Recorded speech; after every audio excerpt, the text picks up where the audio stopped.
Hey everyone, before we begin on the stories, I just wanted to give a trigger warning real quick. I wanted to mention that story number 3 mentions sexual assault, so if that's something you want to avoid hearing, now you know. All that being said, let's begin. And remember to always stay hungry.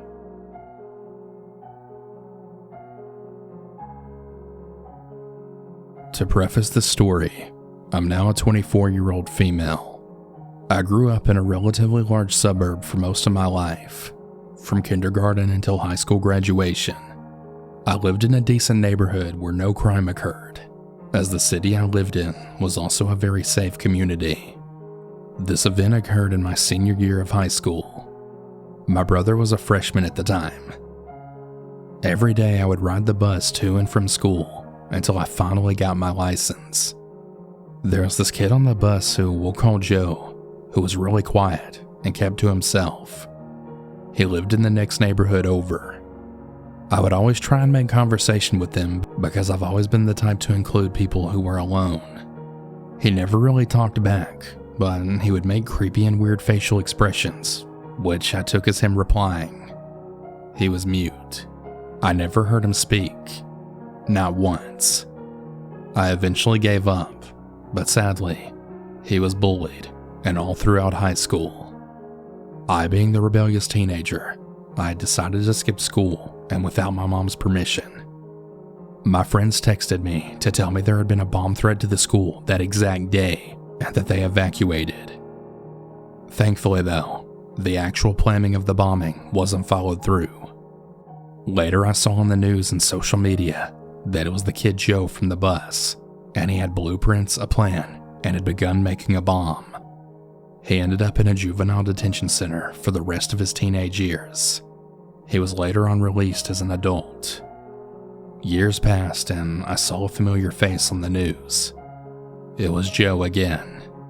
He had made plans to blow up the local college he was attending. To Joe, I really hope you're getting the help you need and that you find peace in your life. I'm very thankful that you didn't carry out your plan, and I'm very thankful that I didn't lose my little brother that day.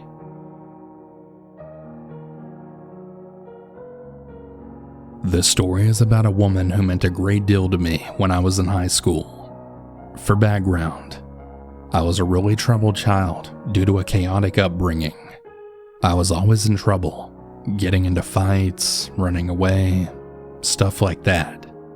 I flunked math class 2 years in a row, making me repeat a year in the dumbed-down version of math class. Well, I was flunking that class as well because of all of my absences. The few times I showed up, my teacher was always drunk, and class was a waste of my time, honestly. Finally, the administration caught on that the teacher was intoxicated, and she was promptly fired and her classes split up. And that's how I met Miss S. I'm not going to give her full name for privacy reasons, and you'll see why soon. The moment I walked into Miss S's class, I was instantly drawn to her. I can't really tell you why or what it was exactly, but I instantly saw her as a mother figure that I desperately needed, so I became fond of her. I showed up to class every single day and started getting my act together. I would always spend my lunch breaks with her and any downtime in between classes. I was and still am a 5'9" super thin female, and because of that, it was really hard to find pants that fit me, and my parents refused to shop anywhere but the thrift store for me. No, not because we were poor or tight on money. My mom, dad, and 2 sisters got to wear the stuff at the mall, like Aeropostale or Hollister. Kids would try to tease me, but I wasn't having none of that bullshit. I didn't care if you were a guy or a girl. If you tried to kick me when I was down, I came back swinging. And because I was thin, my swings were fast, and they always connected. Thank God for long reach. Miss S knew how hard things at home were for me, and we bonded over that. She adored me, and at one point CYFD got involved with my family, and Miss S talked to my parents about me coming to stay with her for a while. My parents were considering it. I knew a lot about Miss S and her life, and we talked about everything. So when she told me she was going to be out for a few days, I didn't really think anything of it. She told me her and her boyfriend were going to be going on a motorcycle run with his club for a few days. Here's the thing I didn't like about this though. I knew that he wasn't the nicest man. I had seen some marks and bruises on her before. Even though she wouldn't say it, I knew he did it. My dad smacked me around enough for me to know. Miss S wasn't a small woman by any means. She was actually very large, and she wasn't short, so she was a hefty woman. She wasn't no chump either. She was a very stand her ground, don't mess with her kind of woman. That's important to know for later. So like I said, she was going to be gone for a few days. She told me that she told the office that she was going to be out for other reasons, so I promised not to say anything. She showed me the lesson plans and all the things the sub needed to know while she was gone. This was a Friday, and she was going to be gone for the weekend and then return on Wednesday. When I arrived to her class on Monday morning, I noticed that she left her favorite scarf and jacket. It struck me as odd because she had never left those anywhere, and she always had them. No big deal though, I guess.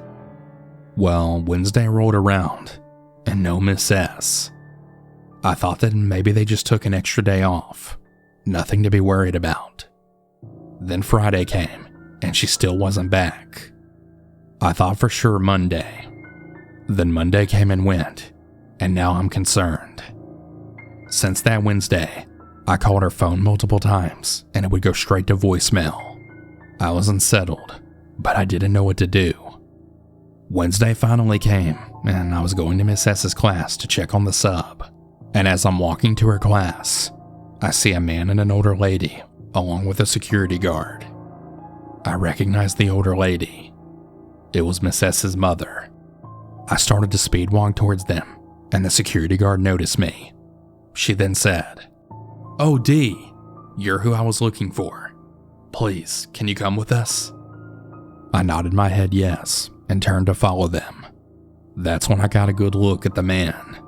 There was a 6-foot stout man dressed in black jeans, a white tucked-in t-shirt, and a biker's vest wearing biker boots with a long gray ponytail and beard, as well as a leather do-rag on his head.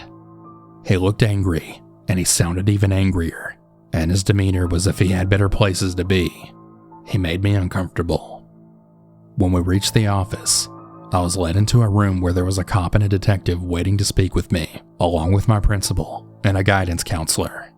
They introduced themselves, and they knew that I was close with Miss S, and they were hoping I could give them some information about where her whereabouts might be. I asked them why, really confused. An overwhelming feeling of dread then came over me, as they then told me that she was now a missing person. I felt like the whole world then froze, and all of a sudden, I felt like I was in a dream. I felt like I wasn't in my own body, and I was just an observer. I felt pins and needles everywhere. I started hyperventilating. I got sick instantly. After they calmed me down, I explained to them everything I knew. I gave them the truth about where she told me she would be. When I was done telling them what I knew, the cop and the detective looked at each other in a way that suggested I just gave them a really important part of the story that they were missing. They thanked me and sent me on my way. I was so full of anxiety and dread, I ended up ditching the rest of the school day. She was all I could think about for the remainder of the week. The following Monday, I was pulled from class again. I walked into the office to see Miss S's mom and an officer. Miss S's mom was in tears, and she embraced me for a hug. I was so confused, but I hugged her back. They then asked me to sit down. I was on autopilot. Then they spoke. Miss S's mom explained to me that they found her in a town that's 3 hours away from our town, dead. She had hung herself from a tree. Through my cries, I said, "No, she didn't. She didn't. He killed her. I know that he did it." The cop asked me who killed her. I told them her boyfriend. I turned around to see him standing on the other side of the window with a cop in the office. I pointed at him, and I said he killed her. "He's the one who did this." The cop took a step forward to draw the blinds close before I swung open the door and then started yelling at him. "You son of a bitch, you killed her. I know you did it." The look on his face told me I was right. After this, everything was a blur. They didn't investigate her death any further, and soon she faded away from everyone's memory, except for mine, that is. The reason why I'm writing this is because of what I just learned. I tried to go back and Google her passing and all that had happened, since I never really saw it on the news. I decided to do my own digging, but I couldn't even find anything. I even went back to my school, and I can't even find any records of her working there. I Google her name, and nothing comes up. I'm so damn confused why this would be happening. I'm really unsettled, and I need answers.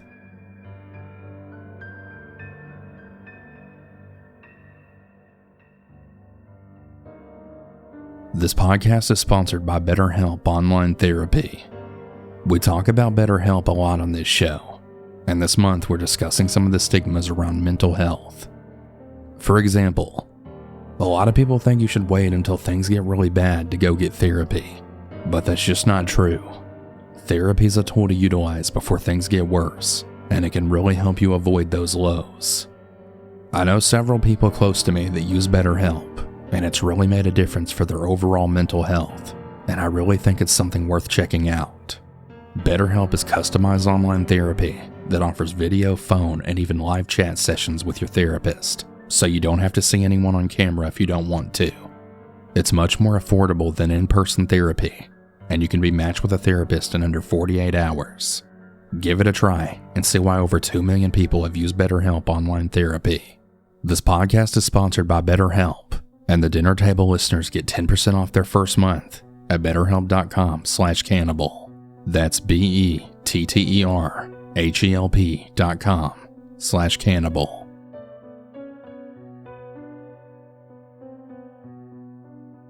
Hi, my name is Aaron. I'm 18 at the time of writing this, but when this incident occurred, I was in my freshman year of high school. I had moved from Colorado to North Carolina halfway through the school year. It was around December when I first arrived at the school. My first class was gym, so I changed into a uniform consisting of a t-shirt with the school's name on it and a pair of shorts. I chose to wear the shorts over the sweatpants, given it was a really hot day. I walked into the class and sat at the bottom right corner of the bleachers, and then went on my phone right before class started. I noticed a group of upperclassmen boys looking at me, which made me excited because they were all very attractive and they seemed harmless. But, oh God, was I wrong. Once class began, the gym teacher called me up to the front of the gym to introduce myself. I slowly walked up to the front of the class and began introducing myself. As I was finishing up introducing myself, I made eye contact with one of the boys that was looking at me previously. He was really attractive, and he was my type exactly. After I finished, we then began class by taking a walk around the school. I popped in my AirPods and began listening to my music on full volume while taking in the beautiful day. Just as I began to start getting comfortable, I felt a warm hand wrap around my waist. It startled me, and I looked up from the rocky pavement I was gazing at, and I turned around to see the group of guys from earlier. There was what seemed to be 4 of them, all seeming to be at least 6 foot. For comparison, I'm a 5'3" freshman guy, 115 pounds, and fairly skinny. These guys, on the other hand, were really built, and they could easily overpower me if they wanted to. I moved the guy's hand off my waist, and he motioned for me to take my AirPods out, which I did, and they all began introducing themselves. Only 2 names are important to this story, which are Carson and Seth. The other 2 walked a little behind us, while Carson and Seth then began chatting and seemingly flirting with me.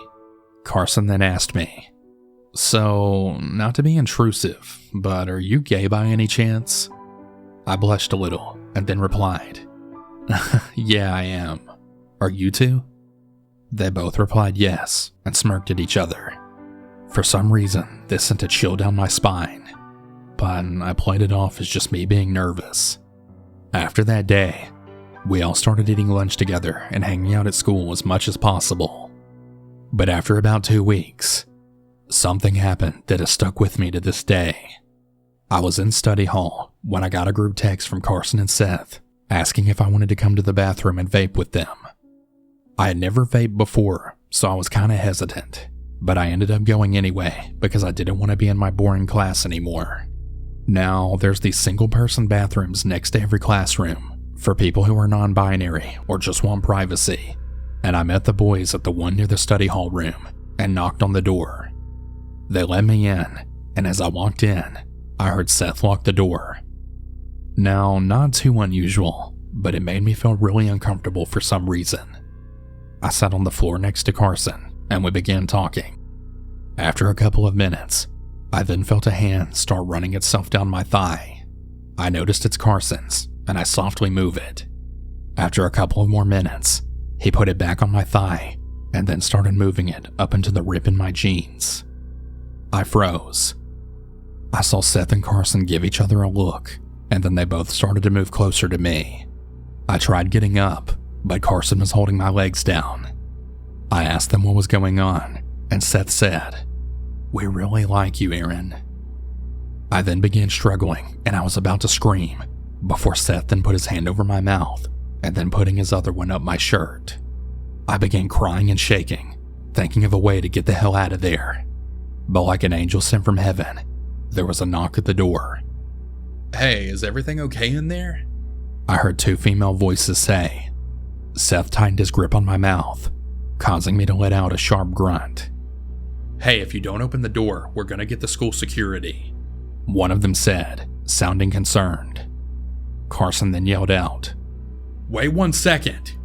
Then the boys let go of me. Before opening the door, Seth kissed me on the lips aggressively, while Carson grabbed my ass and then said, "Tell anyone about this and we'll kill you," then called me the F slur. They then opened the door and pushed past the two girls. I dropped to the floor weak, and the two girls walked in and asked me if I was okay. I told them everything was fine, and they walked me to my next class. After that day, the boys never spoke to me again, but would always stare at me or make kissy faces whenever we crossed paths.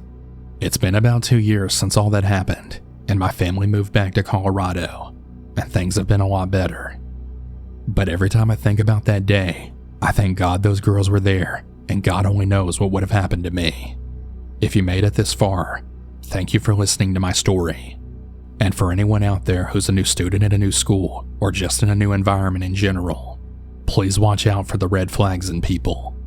You just never know what someone's capable of.